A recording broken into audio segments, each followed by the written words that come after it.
భయం కలుగుగాక. అందరూ బాగున్నారా? ఈరోజు అందించబడుతున్న దేవుని వాక్యపు సందేశం ఏంటంటే, ఉదయకాల వేళలో నీ కృపతో నన్ను నింపయ్యా.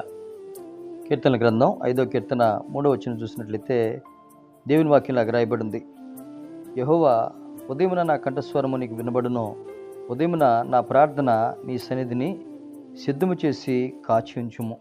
ఇక్కడ మనం చూసినట్లయితే ఉదయకాల వేళలో ఉదయాన్నే లవంగానే మనం అందరూ ఏం చేయాలంటే, మన స్వరం దేవుడు వినాలి, మన కంఠస్వరం దేవుడు వినాలి. మనం ఉదయం లవంగానే ఆడవాళ్ళు అయితే కూరగాయలు కట్ చేయటం, బాక్సులు ప్రిపేర్ చేయటం, ఇంట్లో టీ పెట్టడం అన్నీ కూడా చేస్తారు, అన్నీ మంచివే.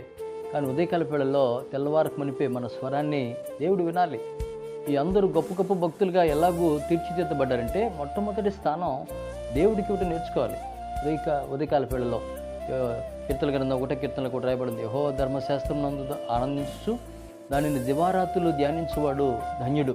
పెద్ద పెద్ద భక్తుల జీవిత చరిత్రలో వాడు సాక్ష్యాలు కనుక వింటున్నప్పుడు మనకేం కలుగుతుందంటే, ఉదయకాల వేళల్లో మన కంఠస్వరము దేవుడు వినాలి. ఇక్కడ 119 కీర్తన 147 వచనంలో కూడా దేవుని వాక్యంలో రాయబడింది, తెల్లవారకు మునిపే నేను మొరపెట్టి తిని నీ మాటల మీద నేను ఆశ పెట్టుకొని ఉన్నాను. తెల్లవారినప్పుడు మొరపెట్టినప్పుడు ఆ దేవుని వాక్యం మీద ఆశ పెట్టుకోవాలి. దేవుని వాక్యం మనకు జీవాన్ని ఇస్తుంది, దేవుని వాక్యం మనకు బలాన్ని ఇస్తుంది, దేవుని వాక్యం మనకు సంతోషాన్ని ఇస్తుంది.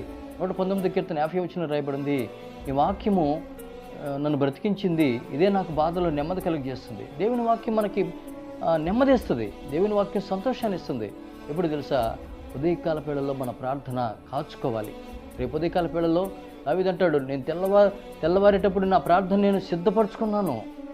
తంబూరా సితారా మీరు ఉదయకాల వేళల్లో వేకువజామున సిద్ధంగా ఉండండి. నేను దేవుడిని ఆరాధించాలి. ఎంత సిద్ధపాటు! నేను దేవుడి సన్నిధిలో ప్రార్థించాలి, నా కార్యములు సఫలం చేయి, దేవుడికి నేను మొరపెట్టాలి. తన ప్రయాస చూడండి, దేవుడితో గడపాలి తన ప్రయాస.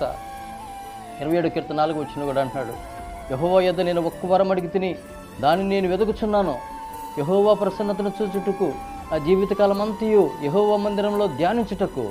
ఆయన ప్రసన్నతను చూడాలనేటువంటి ఆలోచన, ఆయన సన్నిధిని చూడాలనే కోరిక మనందరి జీవితాల్లో మనం ఎప్పుడైతే కలిగి ఉంటామో, మన జీవితంలో ఆ దినము దేవుడితో ప్రారంభించినప్పుడు ఉదయకాల వేళలో మన కంఠస్వరం దేవుని సన్నిధిలో గనక మనం చెప్పేటువంటి వారికి మనం అలవాటు పడినట్లయితే, భూలోకంలో ప్రతి పరిస్థితిలో దేవుడు మనకు విజయం ఇస్తాడనే సత్యాన్ని మనం గ్రహిద్దాము.